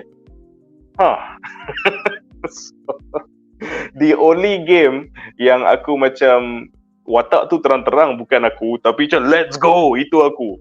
Tu God of War. Siapa tak nak jadi Kratos kan? So tu, tapi tadi tengok kau review dia okay, then aku give it a go. Tapi as of now priority aku Baldur's Gate lah. Nice. Alright, komen terakhir untuk malam ini adalah daripada Daniel Kim. Terima kasih untuk super sticker anda. Thank you. Dan soalan dia adalah untuk Munif juga. Munif, One Piece live action ataupun Loki? Mana satu yang lagi kau enjoy? So silakan. Dia macam mana bro? Dia actually dua-dua pun okay. One Piece memang kita dah habis tengok, kita dah enjoy lah. Tapi Loki tak habis lagi, although aku memang sangat suka the first episode especially. But it has to be said that to succeed at Loki is not as hard as to succeed at One Piece live action. Sebab you look at the manga, how to translate these weird proportions, crazily designed characters into the nitty-gritty realistic new setting pun dah macam, how many years do you need to work on the concept board for that? Gila. And then not only kau manage to pull it off, and the improvisations kau buat pun actually works a lot better on screen. Lepas tu macam nothing looks cheap, everything looks great, and then kau ubah macam Luffy jadi macam this Brazilian Latino kid lah, and then macam Usopp jadi African guy also, and orang tak mengamuk, and in fact suka kan. So That is nothing short of a miracle these days. A miracle. That's a One Piece live action. So walaupun aku suka dua-dua, tapi banding Marvel dengan One Piece, aku pun more of a bigger bias One Piece punya fan. And knowing that One Piece is an even harder thing to translate on screen, and they did it, and without the Marvel punya budget, mind you, some of the things you see in One Piece lagi elok from some Marvel movies, despite just having a fraction of the budget. I have to say One Piece live action takes the win, at least for the first season. Kita tak tahu how the following season will be, but if Loki delivers on the Kang punya promise, and cakap saya bias kan, I'm very biased for a really good antagonist. Korang tahu ni pasal aku, movie apa aku bedah pun orang jahat dia sucks, memang F you lah. But kalau orang jahat dia best, I forgive so many things. So if Loki delivers on the Kang part, there might be a different conversation, you never know. Yeah man, we hope all the best untuk the next 4 weeks. Tolong don't let us down, end it with a bang. Episode 5 dan 6, supaya even member aku yang dah tengok 4 episod kata boring tu, dia akan enjoy juga season 2. Alright, dengan itu kita akan ke plot menarik kita yang terakhir.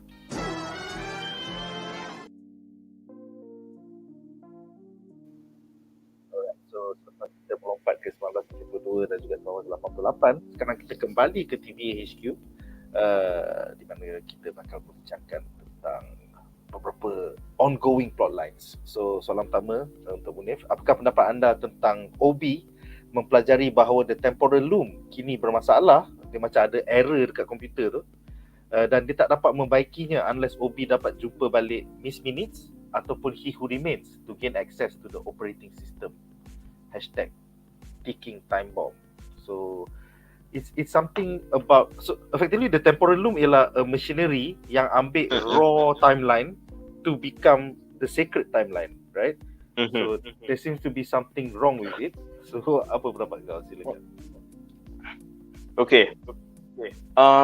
This is to me is interesting lah. Tadi macam ada one of our ni lah penonton ni tanya juga yang bila kita prune tu, adakah the sacred timeline selamat kan? Ni maksud aku bila kata relative pun.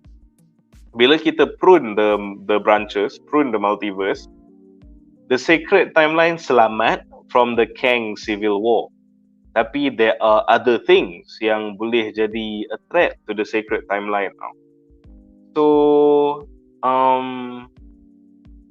this particular plot line, sebab kita tengok OB pun cakap dia perlukan access to the OS kan. So, dia either kena jumpa the He Who Remains or Miss Minutes.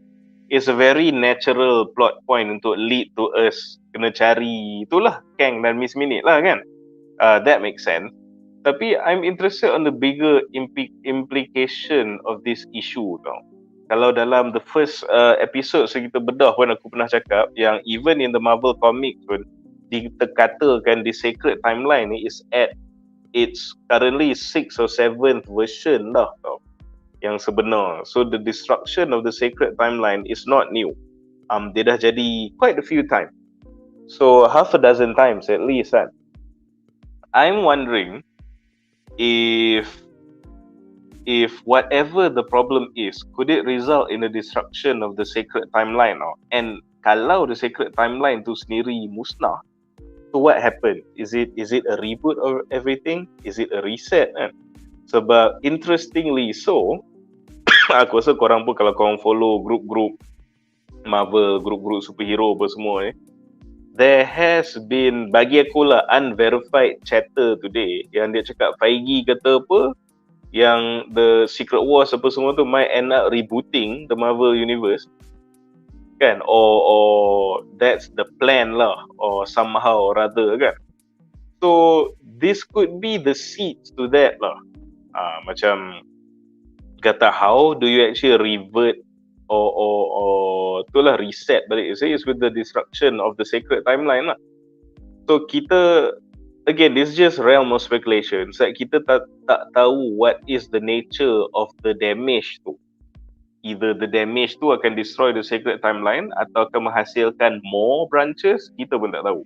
Yang kita tahu the Loom yang absorb cosmic energy untuk create that sacred timeline tu tengah ada masalah. But what is it? We don't know. Tapi itulah.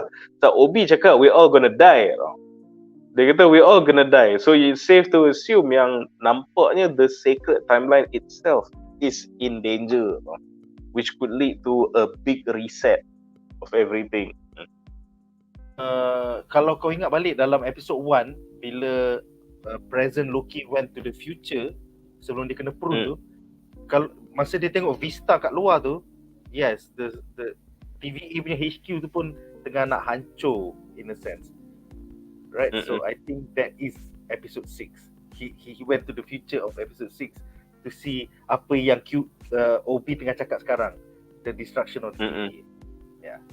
Itulah, hopefully so lah. And again, aku menaruh harapan hopefully yang this, you know, the destruction of the timeline ke, all this multiversal mess ke apa benda ke will be used, please be used to explain away the whole disjointed phase 4. It's there, dah terhidang, tolonglah gunakan. Tolong gunakan, react to fan feedback. Orang macam tak suka this shit kan. So just uncanonize them kan. Bukanlah uncanonize, tapi macam dia jadi ni sebenarnya bukan di sacred timeline. Problem solved. Settle. So the 1, 2, 3 that you love tu tak terganggu. And then terus sambung Loki 1 and 2. So but that remains to be seen lah. Tapi tak tahulah, aku speaking on, okay, tu bigger things lah. Tapi speaking on the Loki series itself, sebab dia duk cakap pasal banyak time stream related problems that was not started by Kang in a way. And if anything, the problems that they are dealing with looks like it can only be solved by Kang.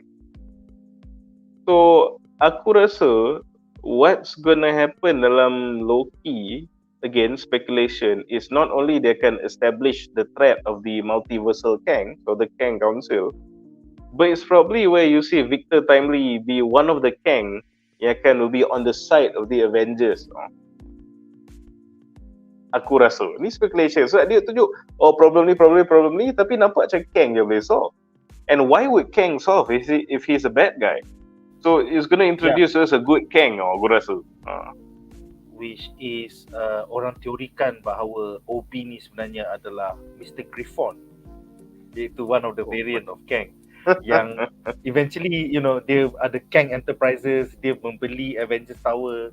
So I don't know, I think that's too much of a wild theory lah.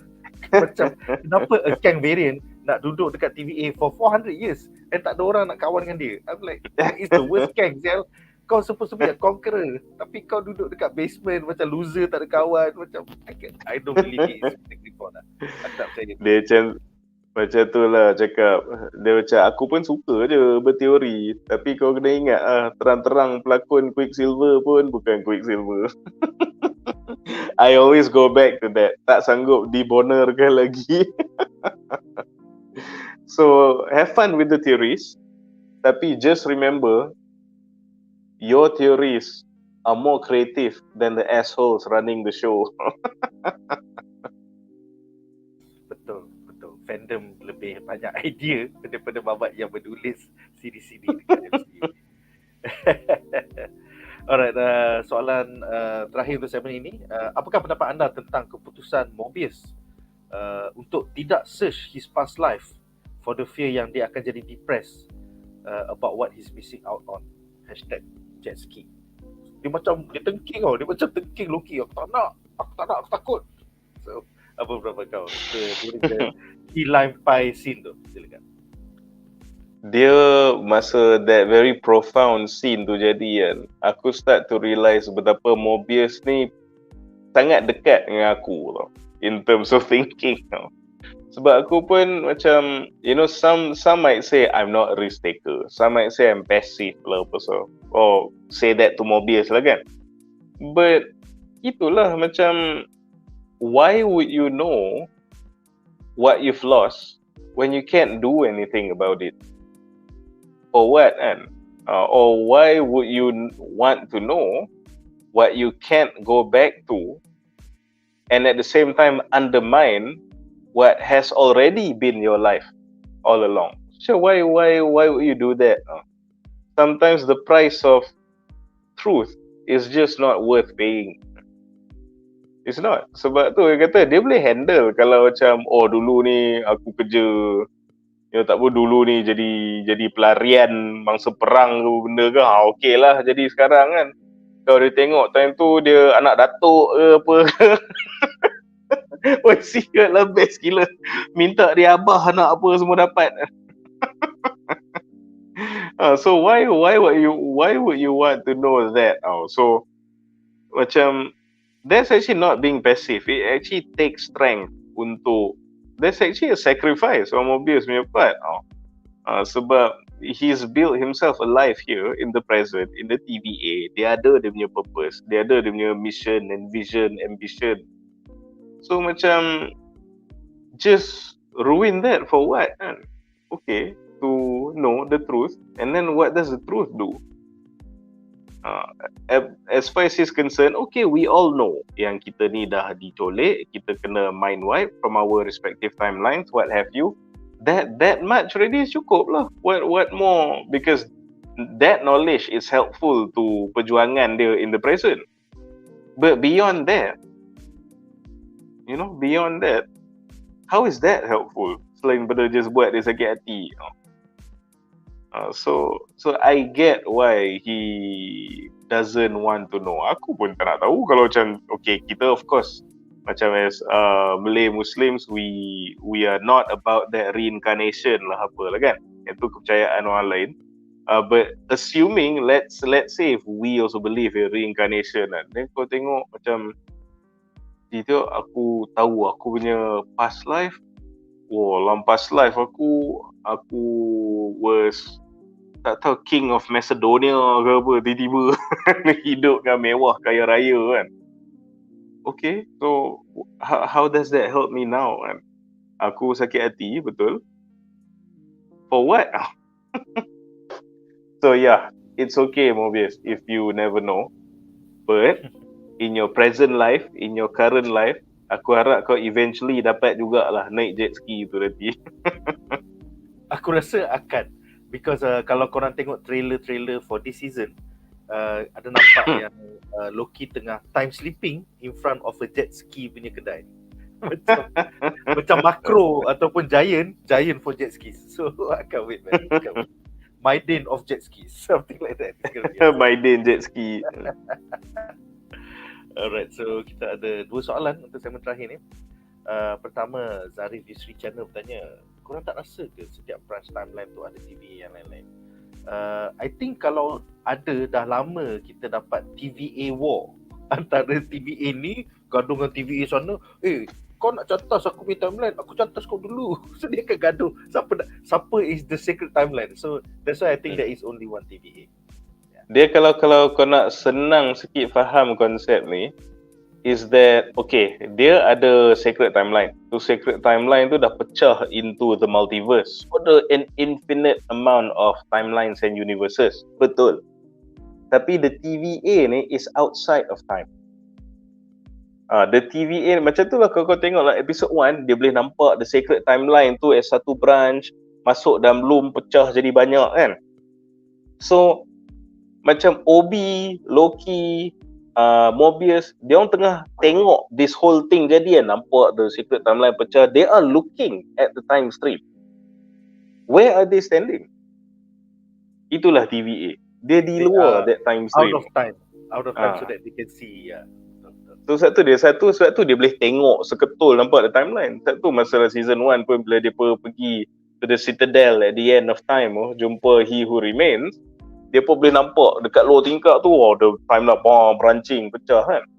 So dia orang boleh nampak benda tu is because they are not in the branches. Sama macam kalau kau keluar dari rumah kau pandang rumah kau, you are not affected by whatever happens inside your house. You are at a space outside of your house. In fact, kalau kau kat taman perumahan, kau nampak banyak gila beratus-ratus rumah teres belakang tu, kau tengah berdiri atas jalan raya. You are not affected by apa benda jadi dalam rumah-rumah. You are outside of the houses. So dia macam tu lah. TVA tu macam tu lah. Dia bukan dalam mana-mana unit rumah tu, di atas jalan raya. Dia just di luar. Outside of all influence. Kau blackout ke, rumah kau terbakar ke, apa benda jadi tu, langsung tak kacau dia. It's outside. Alright, soalan seterusnya daripada Mementois and Hobby. Aku tak faham, kalau variant tu daripada branch timeline, macam mana diorang tu boleh jadi variant? Like diorang semua guna power time travel ke apa?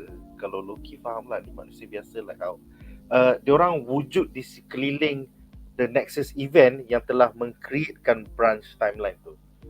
Contohnya dalam Loki season 1 episode 1, bila Loki curi Cosmic Cube tu dan pergi ke Mongolia, that is effectively the branch timeline yang berlaku kerana tindakan Loki tu. Tapi orang-orang yang dekat Mongolia tu, diorang tak tahu dia on the branch timeline, so they populate the branch timeline that was created by Loki mencuri Cosmic Cube. So in a way juga, in a way continuing apa yang Nick dah explain tadi, is that untuk jadi variant you don't have to be special. They just all it takes is just some asshole to mess with the timeline. Ada orang buat hal lah secret timeline jadi branch, semua benda dalam branch tu jadilah variant. Kau Nordic god ke, kau manusia ke, batu ke, kau semua ialah variant of benda-benda yang dah ada in the original timeline. So ada orang pergi and ubah the past. So you memang don't have to be special to be a variant. Ya, betul. Cuma setengah orang is special in time, macam Loki ada banyak gila babi variant. Ya, satulah. Tapi diorang yang menyebabkan branch tu. Tapi once that branch exists, everybody else that existed akan terpaksa populate that branch timeline. Oh, tapi just one more thing aku nak tambah. Benda ni lah yang macam sebenarnya aku rasa sedih lah orang rasa Kang tu villain yang sampah pasal Quantumania, pasal Phase 4, tak mendedahkan dia sangat kan. Padahal Kang ni sangat stylo and dia sangat special. Pasal apa?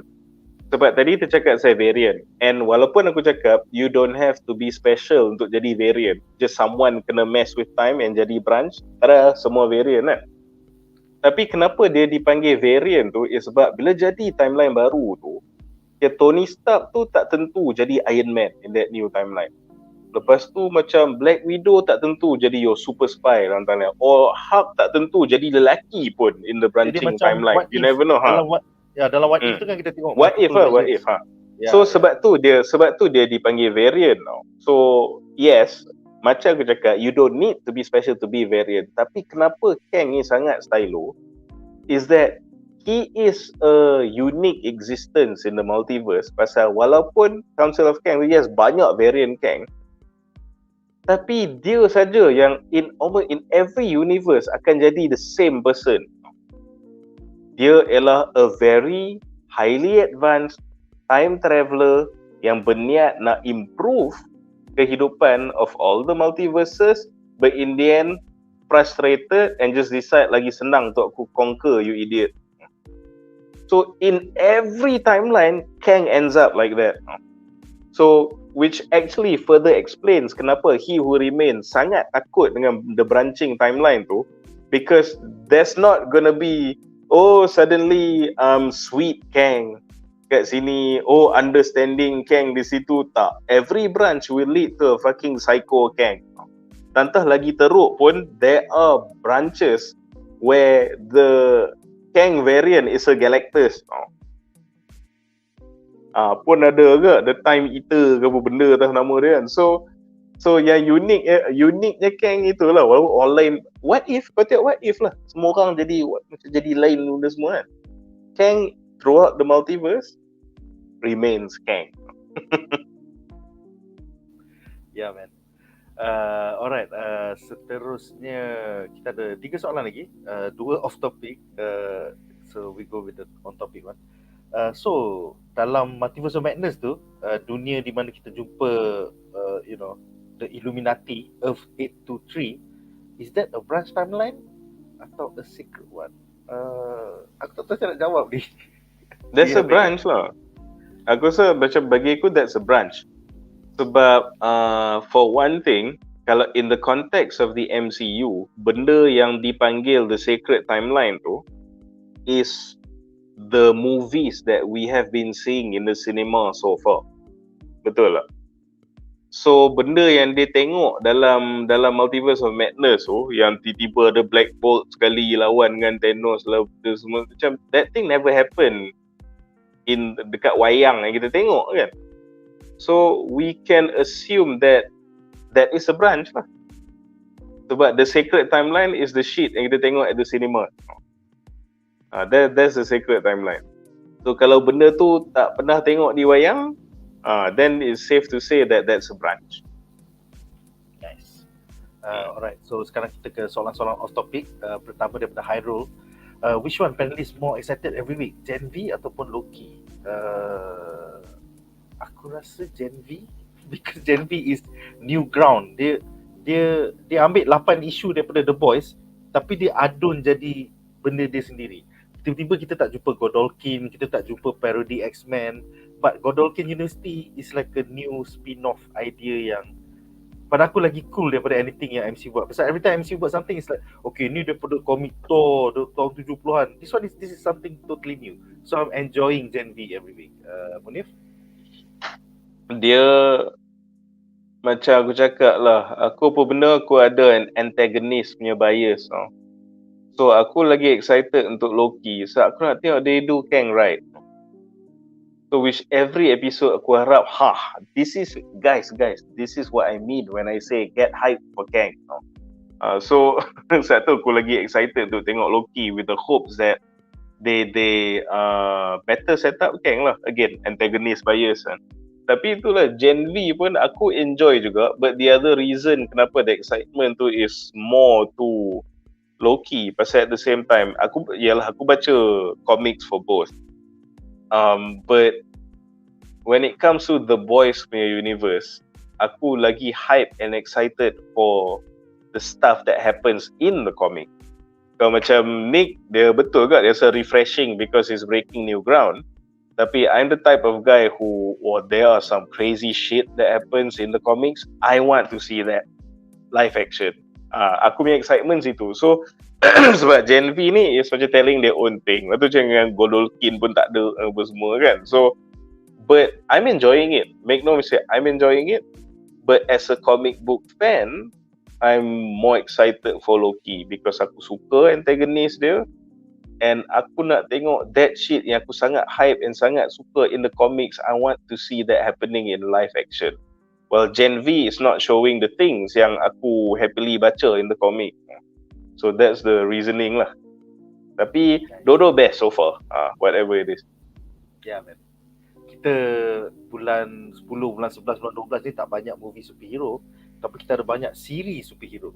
Kita ada Loki, kita ada Gen V, nanti kita akan dapat Invincible Season 2. So it's the best time. Kau tak payah pergi tengok cinema, kau tak payah drive, kau tak payah park, kau just tekan je, kau dah boleh tengok. So it's pretty cool. Alright, seterusnya Zuri Falah bertanya, Casey memory was not wiped. Aku rasa his memory was wiped because kalau kau tengok dalam episode 1, bila Loki went to the past, di mana kereta dia bertembung dengan TV punya HQ tu, and then pecah dekat lantai tu, Casey masa tu bila dia jumpa in the present, Casey dah tak ingat benda tu berlaku. So Casey's mind was wiped. Ya, betul lah. Alright, lepas tu kita ada satu soalan yang agak berat, soalan meta yang aku tak tahu cara jawab. Saya tertanya-tanya kenapa subscriber Passport TV sikit sangat ya. Hanya 5,000 subscribers. Dari segi konten saya rasa agak berkualiti. Panel-panel pun bukan kaleng-kaleng. Konsistensi video setiap minggu pun banyak. Something wrong somewhere. Aku rasa it's a algorithm problem. Aku rasa because maybe kita tak cover hanya satu benda. You know, filem Hindustan pun aku tengok, cerita Martin Scorsese pun esok aku dengan Munir nak pergi tengok. So macam kalau orang subscribe kita hanya untuk Marvel, tiba-tiba dia tengok lagi 5 video lepas tu bukan pasal Marvel, dia orang macam apa kebutuh ni, apa bila otak lah, foundation lah, apa yang korang cover ni. So kita orang tak, bukan macam sama Marvel atau Fake Division ataupun kebanyakan fan channel di sana di mana hanya cover Marvel atau hanya cover DC. Kita cover banyak benda. Basically kita orang cover pop culture. So maybe that's why orang yang sub macam aku nak tahu MCU je. Aku tak nak tahu pasal DC, aku tak nak tahu tentang fantasy atau sci-fi. So I think it's an algorithm issue. That's my Tapi if I'd like to add lah Syafiq, one thing lah, macam in a way this is a pitch juga lah kan. The thing about group Buzzpop ni macam mana, kadang-kadang behind the scenes bila kita orang discuss, okay, what to bedah, what to talk about, what to discuss hari ni kan, it's not like one of those corporate board meetings thinking which one akan bagi the most traffic, the most like sangat ke apa benda tau. We are more to, you know, I like this shit, you like that shit, let's talk about that shit. So because this is more of a group for us like-minded uncle-uncle ni yang nak, you know, just have a platform to talk with fellow like-minded people sebab pop culture. So, you know, if you enjoy some of the stuff we talk about, then like good lah, good for you, good for us, thank you. But at the same time also, we are not gonna macam suddenly just overly do things based on what's the trend, what must be covered lately ke apa benda tu. So in a way we're very sincere juga lah with our content. Everything we talk about is everything we minat. Memang there's tak ada nak berpura-pura ke nak buat hype ke just because for the traffic ke apa. We talk about everything we're interested about, and maybe in that way that doesn't really reflect on the views ke apa benda ke macam mana ke, but most important thing is that we're having fun and people who enjoys the conversation that we do are having fun. That's a priority lah. Yeah, because at the end of the day, kalau kita tak passionate about it, it's kind of hard to talk about things. Contohnya satu siri 6 minggu, 8 minggu. So that's why aku banyak eksperimen. Macam tahun lepas kita orang cover Wheel of Time, kita orang cover Rings of Power, kita orang cover Foundation. So selagi kau tak dapat data point set tu, sama ada penonton Malaysia nak tengok ke tak, then you don't know. So kita baling 100 benda dekat dinding, kita tengok apa yang melekat, then kita support benda tu lah. So over time, MCU orang nak tahu, DCU orang nak tahu, fantasy sikit yang nak tahu, sci-fi lagi sikit. So I think as we get ni dah kira tahun ketiga aku buat benda ni, live stream. So kita base it on data dan performance of the videos, then kita support benda yang orang nak tahu lah. So yes, thank you for your support. Sila tonton selalu dan bagi tahu member korang tentang Buzzpop TV. Oh, one more thing nak tambah. Another evidence of why, you know, we actually do what we like lah. Here's pasal apa tau.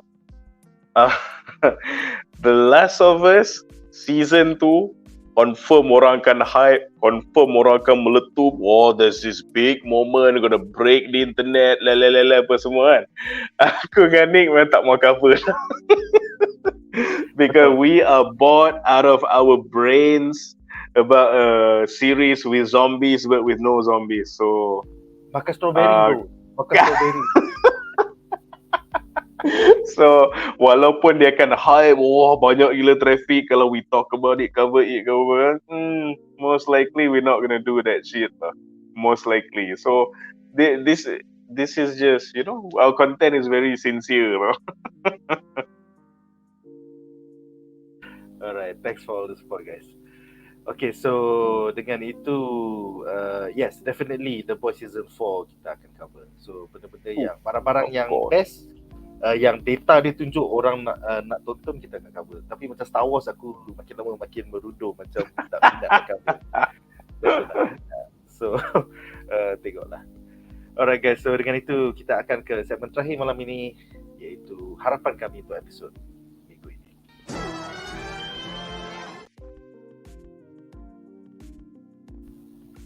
Alright, so basically kau dengan Fik dah tonton the first 2 episodes minggu lepas. So korang nasib baik kau dah tahu dah apa nak jadi. So going into episode 3 yang kau tak tahu apa langsung, apakah harapan kau?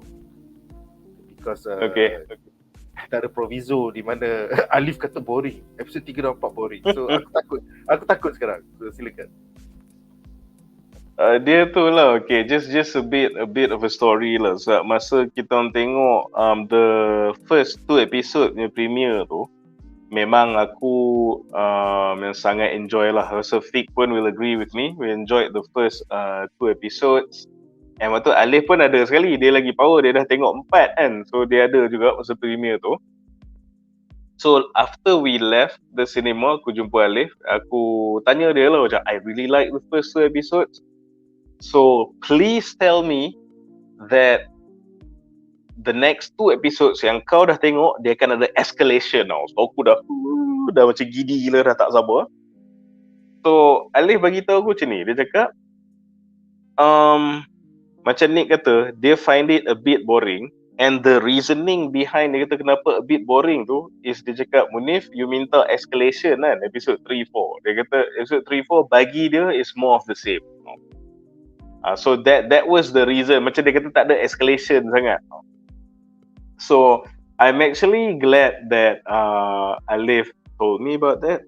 So aku boleh tone down and temper aku punya expectation sikit lah. So kadang-kadang yang menyakiti kita ni is kita punya expectation. So kalau aku yang berfikiran positif, this is where aku punya harapan datang lah.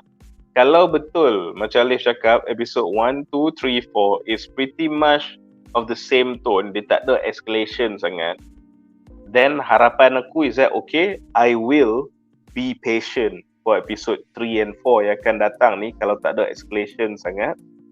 If you give me some crazy Kang shit dalam 5 and 6, you really make my jaw be left on the floor dengan 5 and 6. Then bila kita tengok balik as a collective, it makes sense sebab 1 until 4 tu is the wind up, is the setup, is the building up, and then 5, 6 kebabum. So if ultimately that's the game plan, I'm all for it. But if 5, 6 kinda ends on a whimper, then for what purpose? So macam kalau 5 and 6 macam why did you make 1 until 4 pun kan? So harapan aku, aka bersangka baik, it's okay to me if the next episode kita bedah and the next episode is still kind of mendata. Kalau 5 and 6 memang kebabum. So at the end of the ni lah, bila dah series finale nanti, then you will hear either aku akan cakap I told you so, or aku akan cakap yeah, looking back this was bullshit. So itulah. So 3 is okay. Nak mendata lagi, it's fine. 5 and 6 will determine if that was an okay move or not. Personally, harapan aku is, kita dah tengok dalam teaser banyak kali sangat, I want to see Victor Timely, I want to see Ravonna Renslayer pegang pistol TVA in Victor Timely's time, and aku nak tengok Miss Minutes jadi hantu besar macam ending Ghostbuster 1 1980-an tu. Aku dah tengok dalam trailer, korang dah bagi tahu aku dah 4 minggu dah sebulan. Please be episode 3 about Victor Timely, Ravonna Renslayer dan Miss Minutes. Because Obi is looking for them, so Obi maybe hantar kau pergi cari diorang, Mobius dengan Loki, kau pergi cari diorang next episode. Please lah, we need them. Betul lah, hopefully. Yeah. Alright, so dengan itu aku rasa that's it for tonight. Terima kasih kepada para panelis kita, Munif dan Fik in the comments. Terima kasih juga yang sudi menonton. Jumpa lagi minggu depan. Majulah fandom untuk negara. Bye guys. See you guys.